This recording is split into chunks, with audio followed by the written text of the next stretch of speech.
अस्सलाम वालेकुम। कैसे हैं? सब खैरियत से हैं? वीकली फोरकास्ट और ये आलमोस्ट आप कह लें कि फर्स्ट वीक है। वैसे तो 2 दिन गुजर चुके हैं, लेकिन एक तरह से फर्स्ट वीक ही होगा। और लेट्स सी के forex market, financial market, crypto market में क्या हो रहा है, इंटरनेशनल मार्केट में क्या हो रहा है, क्या हो सकता है। इसराइल हमास वॉर जो चल रही है, और इसके अलावा फंडामेंटली मार्केट में क्या क्या चल रहा है। सबसे पहले तो जब हम प्रिडिक्शन करने के लिए जाते हैं तो हम सबसे पहले वीकली प्रिडिक्शन के लिए जाते हैं या वीकली एनालिसिस के लिए बैठते हैं आप लोग। हम सबसे पहले मंथ के टाइम फ्रेम में जाकर इसको देखते हैं कि मंथ के टाइम फ्रेम में क्या सिचुएशन है, ताकि एक तो जो लास्ट मंथ की क्लोजिंग हो वो हमें पता चल जाए, कि ट्रेंड की डायरेक्शन क्या चल रही है और क्या नहीं चल रही। अच्छा, अभी फिल वक्त थोड़ी सी सिचुएशन ईज ज़रूर हुई है, लेकिन एक चीज़ क्लियर है, वो ये है कि ये जो कैंडल है ये बुलिश बता रहा है गोल्ड को बहुत ज़्यादा। वो मुमकिन है इस वीक में जाता है, अगले वीक में जाता है, ये हमें नहीं पता। लेकिन फंडामेंटल्स की का कुछ पता नहीं होता। एन मुमकिन है, मतलब ये भी मुमकिन है कि इसराइल फ़लस्तीन में अचानक से जंग बंदी हो जाए और बिल्कुल पीस हो जाए या कुछ और हो जाए, तो गोल्ड फिर ऑब्वियसली नीचे आएगा। लेकिन जिसके चांसेस अभी हमें नहीं लग रहे। 8-10 हज़ार फ़लस्तीनी मर चुके हैं और 2-2.5 हज़ार इसराइली मर चुके हैं, और उनके काफ़ी सारे फौजी भी इनकी कैद में है, इनके काफ़ी सारे फौजी और सिविलियंस उनकी कैद में है। तो ये सिचुएशन जब तक चल रही है दोनों तरफ से, तब तक गोल्ड तो नीचे नहीं आने वाला और करेंसीज तब तक बाई रहेंगी। सबसे पहले हम आकर देखें fear and greed index. United Nations ने जब से बात करना शुरू की है इस पे, तो फियर इंडेक्स थोड़ा सा वापस आया है, लेकिन ये वीकेंड पे वापस आया है। मंडे को फिर ये बढ़ सकता है। तो इसको आपने इजी नहीं लेना, मतलब मंडे को इसको आपने देखते रहना है। ये मैं बार बार आपको इसलिए कह रहा हूँ कि बजाय इसके कि आप investing.com खोलें, अल जज़ीरा खोलें, ब्लूमबर्ग खोलें, रीटर्स खोलें, ये खोलें वो खोलें, उससे बेहतर एक चीज़ ये है कि आप डायरेक्ट जाके फियर एंड ग्रीड इंडेक्स खोल लें। तो उससे आपको पता चल जाएगा इसका फियर चल रहा है या ग्रीड चल रही है या क्या चल रहा है। ग्रीड तो ज़ाहिर है बहुत पीछे, फियर चल रहा है क्या चल रहा है, या मार्केट न्यूट्रल पे है या एक्सट्रीम फियर पे है। एक्सट्रीम फियर पे जाएगा तो गोल्ड फिर बहुत ज़्यादा बुलिश जाएगा, करेंसीज डाउन जाएंगी, कमोडिटीज अप जाएंगी, क्रिप्टो भी अप जाएगी। अब चलते हैं यहाँ पे आकर मैं आपको बताऊं तो लास्ट वीक के जो आखिरी 1-2 फोरकास्ट थी, आई थिंक सो, उसमें मैंने आपको ये चीज़ बताई थी कि ये जो सिचुएशन चल रही है स्पेशली ऑयल की वजह से और फिर गोल्ड, तो क्रिप्टो जो है, क्रिप्टोस बुलिश हैं। और देखें क्रिप्टो सारी बुलिश क्लोज हुई हैं इस वीक के एंड पर। तो ये नेक्स्ट वीक भी अगर सेम सिचुएशन रहती है, यानी कि वॉर वाली सिचुएशन रहती है, और करेंसीज अगर डाउन होती हैं, तो ये बुलिश रहेगी। फिर इसके अलावा अ, मतलब ये कि आखिरी जो 1-2 दिन थे ना, उनमें मार्केट बहुत ज़्यादा पॉजिटिव गई है। वो जो यूनाइटेड नेशंस वाली बात मैंने आपको बताई थी लास्ट फोरकास्ट में, आप जाकर देखेंगे और आप ये देखें कि उसी वजह से फिर ये जितने भी स्टॉक्स थे और करेंसीज थी ऑयल के अलावा, सही है, ऑयल पे वो सऊदी अरब वाली न्यूज़ का इम्पैक्ट था, वो भी मैंने बताया था। बार बार अभी मैं बताऊंगा तो फिर बहुत लंबी हो जाएगी वीडियो। तो उस वजह से करेंसीज भी सारी बुलिश गई और इंटरनेशनल स्टॉक्स भी सारे बुलिश गए। लेकिन आने वाली वीक में क्या सिचुएशन होती है इसका हम कुछ नहीं कह सकते। फंडामेंटली हमने देखना होगा। एक और चीज जो मैंने अभी पढ़ी है जिससे मार्केट पर बहुत पॉजिटिव इम्पैक्ट पड़ने जा रहा है, और वो है कि जेपी मॉर्गन ने जो है चाइना के साथ कुछ एग्रीमेंट्स किए हैं, ट्रेड्स एग्रीमेंट किए हैं। ये मार्केट पर बहुत ज़्यादा इम्पैक्ट डालने वाली है, ये वाली खबर। ये इस वक्त की ब्रेकिंग न्यूज़ में से एक है। जेपी मॉर्गन गोल्ड का सबसे बड़ा स्टेक होल्डर है। गोल्ड का सबसे बड़ा स्टेक होल्डर तो फेडरल रिजर्व बैंक है, लेकिन इनके पास भी गोल्ड का एक बहुत बड़ा स्टेक है, और दुनिया के 1-2 बड़े बैंक्स में है। तो इन्होंने जो चाइना के साथ की है, इससे बहुत ज़्यादा इम्पैक्ट पड़ेगा और पॉजिटिव इम्पैक्ट पड़ेगा। और ये इस तरह की चीज़ डेली डेली नहीं होती, तो इसमें अभी तक नहीं कहा जा सकता कि इम्पैक्ट क्या पड़ेगा। ये मंडे ओपन होगा, तो ही देखा जा सकता है कि इसका करेंसीज पर, कमोडिटीज पर और क्रिप्टोज पर और फिर स्टॉक्स पर, इन पर डिफरेंट सिचुएशन में हर एक में चूंकि अलग अलग इम्पैक्ट पड़ेगा, तो वो इम्पैक्ट क्या क्या पड़ सकता है। अच्छा, अ, अब आ जाए यहाँ पे सऊदी अरब वाली ऑयल पर। चूंकि हमने ऑयल को भी देखना है, तो ऑयल की सिचुएशन अभी तक वही है कि ऑयल के अलावा जो है सऊदी जो ग्रोथ है वो अच्छी जा रही है, तो ऑयल पे अभी तक सिचुएशन, मतलब ऑयल फिल वक्त जो है ना, अभी तक वो रिस्क में है, मतलब कोई बहुत स्ट्रॉन्ग, खैर ये कोई खास खबर नहीं है। अब चले जाते हैं थोड़ा सा हम इसराइल हमास वॉर।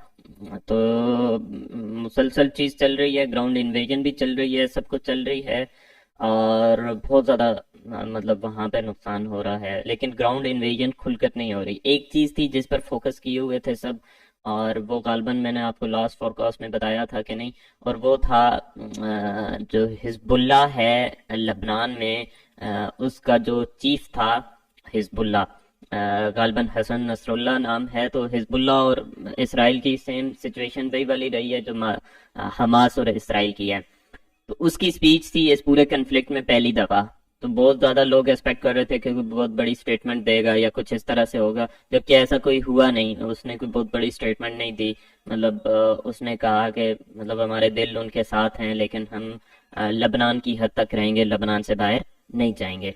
तो इस सिचुएशन से भी मतलब थोड़ा सा पीस, मतलब पीस वाली तो नहीं, कन्फ्लिक्ट थोड़ा सा ज्यादा नहीं हुआ।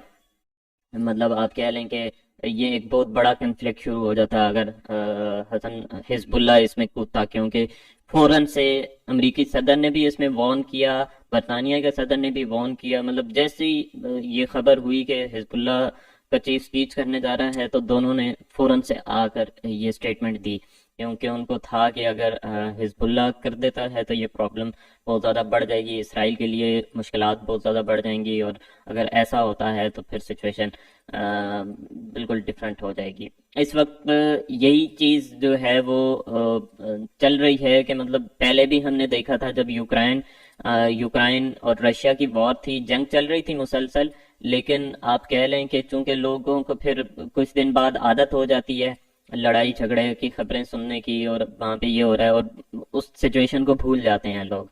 अब जब तक कोई तीसरा इसमें अपोनेंट या तीसरा कोई फरीक इसमें एंटर नहीं हो जाता इस वॉर में, तो इसकी खबरें कोई बहुत ज्यादा इम्पैक्ट नहीं डालेंगी मारपीट पे।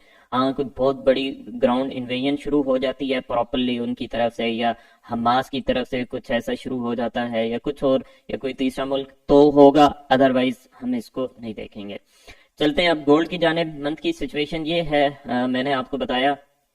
बाकी ये जो मंथ का हाई है ये भी बहुत ज़्यादा इंपॉर्टेंट है, 2011, इसको आपने माइंड में रखना है। अभी चले जाते हैं वीक पे।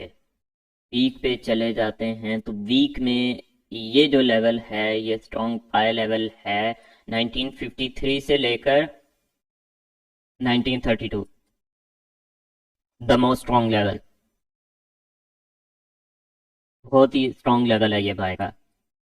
इस एरिया में आपको मिलती है मार्केट, तो वहां से मैं तो बाय ढूंढूंगा, इसमें आप बाय ढूंढ सकते हैं। नंबर्स बता दिए 1953 से 1932 तक का लेवल। अब आ जाते हैं हम डेली टाइम फ्रेम पे। तो सेम डेली टाइम फ्रेम में भी यही सिचुएशन है, डेली लो है, उसके नीचे लिक्विडिटी है। अच्छा, अब डेली में सिचुएशन क्या है, मैंने वीकली में आपको बताया कि वीकली में भी ये क्लोजिंग इस एरिया से बुलिश ही दे रहा है, ये इस एरिया से बुलिश ही क्लोजिंग दे रहा है।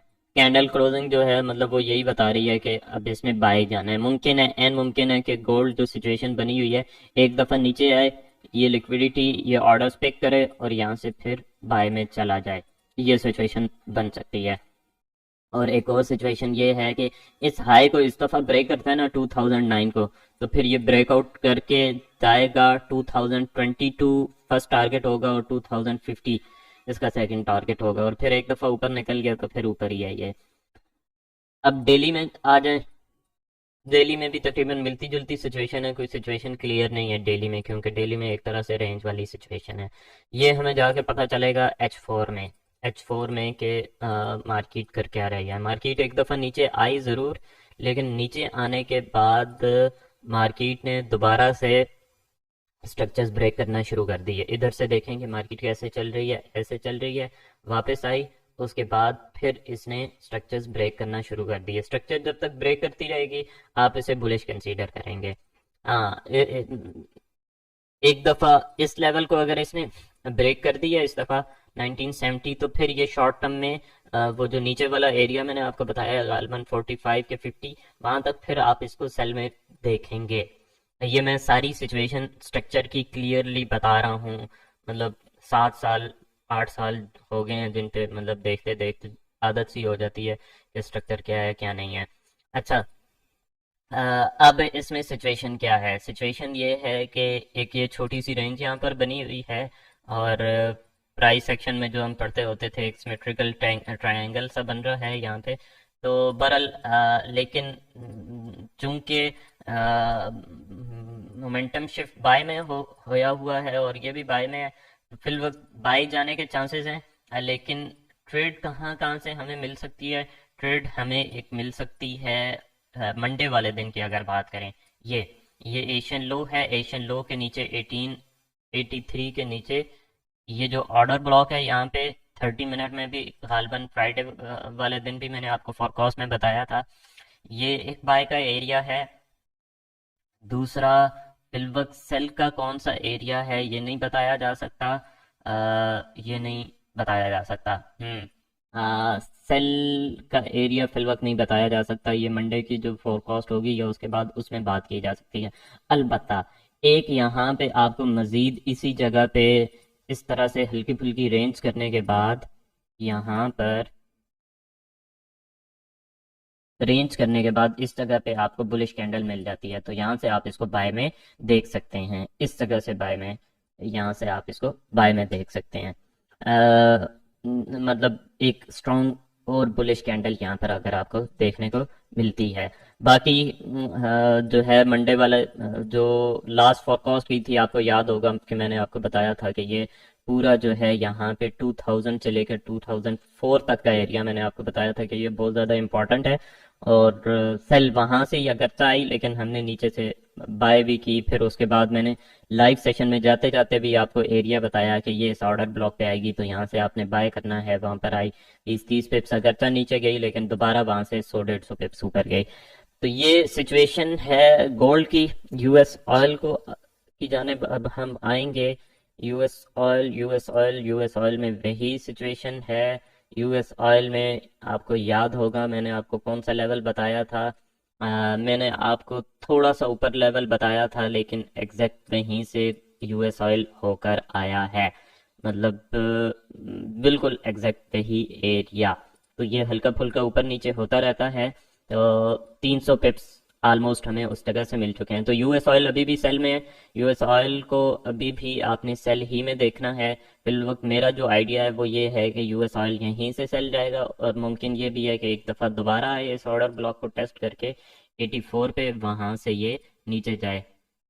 बाय का फिल वक्त आपने कम से कम भी सोचना है तो 76 पर, उससे पहले, या 79 पर, उससे पहले नहीं सोचना। फिल वक्त यूएस ऑयल सेल है, स्ट्रांगली सेल है। एक इसका ऊपर भी सेल का लेवल मौजूद है 86 से लेकर 87। उससे पहले अब इस जगह से आपने फिल वक्त छेड़ना नहीं है। मैं अगर आपको सजेस्ट करूं मंडे के दिन सिचुएशन क्लियर हो जाने दें, उसके बाद इसको छेड़ें, उसके बाद इसमें एंट्री लें।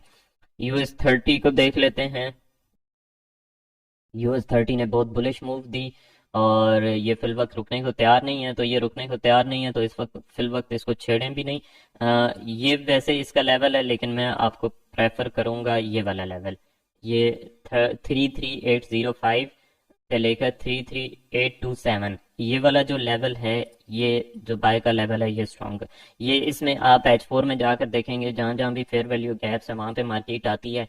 इस पूरी मूव में जहां जहां भी फेयर वैल्यू गैप्स हैं वहां पे मार्केट आती है। तो वहां पे टू कैंडल रिजेक्शन या momentum shift smaller time frame में जाकर देखें और ट्रेड करें, बस सिंपल।